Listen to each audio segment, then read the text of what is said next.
Friends, this is Aastha Patidar and welcome to IIT education. आज हम bio का चैप्टर 6 लाइफ प्रोसेसेस का पार्ट 4 पढ़ेंगे। 3 पार्ट ऑलरेडी अपन कर चुके हैं जिसमें न्यूट्रिशन पूरा कंप्लीट हो चुका है और नेक्स्ट टॉपिक अपना रेस्पिरेशन है। रेस्पिरेशन के बारे में अपन पढ़ेंगे। रेस्पिरेशन की स्टार्टिंग ही रहेगी अपनी। और रेस्पिरेशन क्या होता है अपन को पहले वो देखना पड़ेगा, जो टॉपिक है उसको ही समझेंगे सबसे पहले। So the process in which the cell of an organism obtain energy by combining oxygen and glucose is called respiration. It's involve breathing.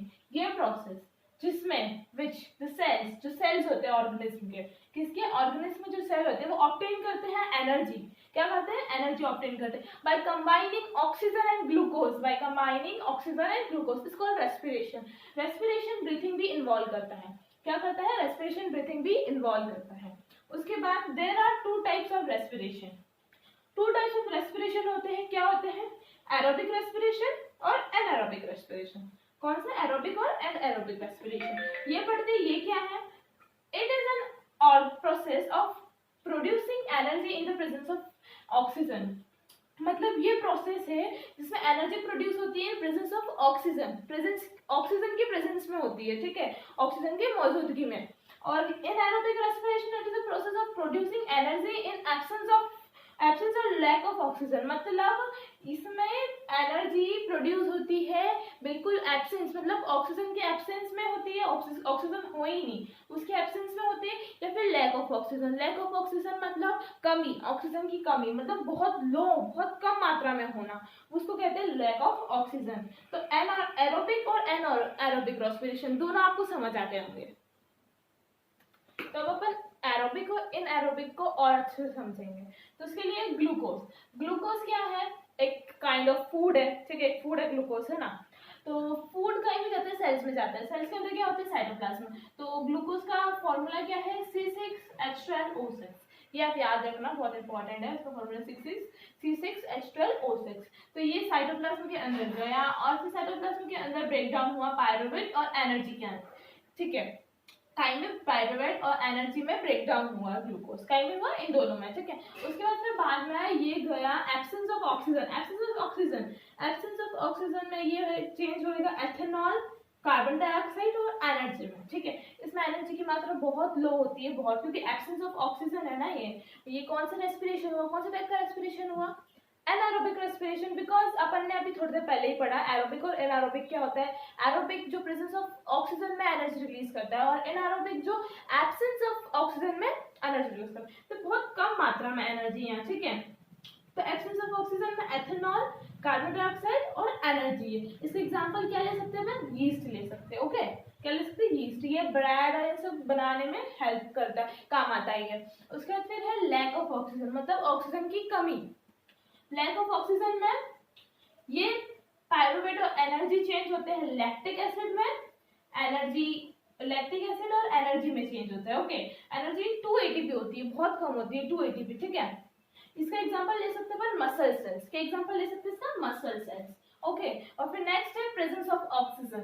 Presence of oxygen, pyruvate और एनर्जी चेंज होती है प्रेजेंस ऑफ ऑक्सीजन में water, carbon dioxide and energy, kind में water, carbon dioxide and energy. इसकी energy की मात्रा होती है 38 ATP। कितनी? 38 ATP। और ये प्रोसेस काय में होती है? Inside the mitochondria. सेल के अंदर जो माइटोकॉन्ड्रिया प्रेजेंट होता है उसके अंदर ये प्रोसेस होती है, ठीक है। Human respiratory system. तो सबसे पहले ह्यूमन रेस्पिरेटरी सिस्टम में क्या आता है? Nose, nasal passage. नोज का वर्क क्या होता है? Breathing process is done by the nose. अपन सांस लेते हैं, छोड़ते लेते हैं, सब वो नोज से ही होता है, ठीक है। The air is filtered by fine hairs present in the nose. अपने नोज में जो छोटे छोटे ऐसे हेयर्स होते हैं उससे क्या होता है, जो एयर अपन जाती है ना वो अपनी, वो फिल्टर हो जाती है। मतलब जो डस्ट उसके साथ जाती है एयर के साथ, वो नहीं जा पाती है उसके अंदर, क्योंकि अपने जो हेयर्स होते हैं ना वो प्रेजेंट होते हैं नोज में, वो फिल्टर कर देते हैं एयर को, ठीक है। From nose, the air passes through the throat and lungs. Nose से फिर अपनी जो एयर होती है वो कहाँ जाती है? पास होती है थ्रॉट एंड लंग्स। कहाँ? Throat and lungs. तो लंग्स के पास गई, है ना। अब लंग्स का क्या वर्क है? The air passage divides it into smaller and smaller tubes and finally reach in alveoli. तो जो एयर पैसेज है वो डिवाइड होती है छोटे छोटे ट्यूब्स में, राइट में, छोटे छोटे ट्यूब्स में, और फिर वो फाइनली पहुंच जाती है एल्वियोलाई में। एल्वियोलाई का क्या फंक्शन है अपन अब वो देखें।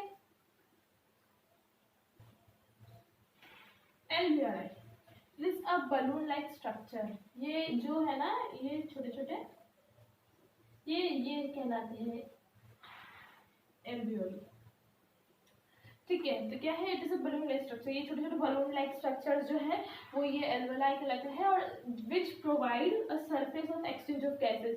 मेन फंक्शन इनका यही होता है, जो एक्सचेंज ऑफ गैसेस है ना अपनी बॉडी के अंदर, एक्सचेंज ऑफ गैसेस यही करते हैं, ठीक है। गैस का एक्सचेंज प्रोवाइड करता है, गैस का एक्सचेंज ये करता है। और the wall of alveoli connect with the blood vessels, ठीक है।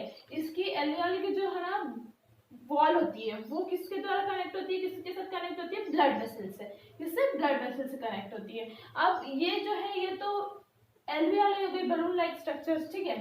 ये जो है ये समझ लो लंग्स है, ये मैं जनरली ऐसे बता रही हूँ, इससे कोई रिलेटेड है तो थोड़ा बहुत ही रिलेटेड है। तो ये जो इसके नीचे जो है ना सैड लाइक स्ट्रक्चर, बिल्कुल ऐसा मुंह सैड टाइप जो है ना, ये टाइप जो है इसे फोल्डेड है, जो इसको कहते हैं डायफ्राम। क्या कहते हैं इसको, डायफ्राम। जब अपन ब्रीथ इन करते हैं मतलब सांस लेते हैं, तब ऐसे सांस लेते हैं ना, तो ये जो डायफ्राम होता है बिल्कुल स्ट्रेट हो जाता है, बिल्कुल स्ट्रेट। और जैसे अपन फिर से ब्रीथ रिलीज करते हैं तो ये फिर से सैड टाइप हो जाता है, फिर से ऐसा हो जाता है कर्व लाइक।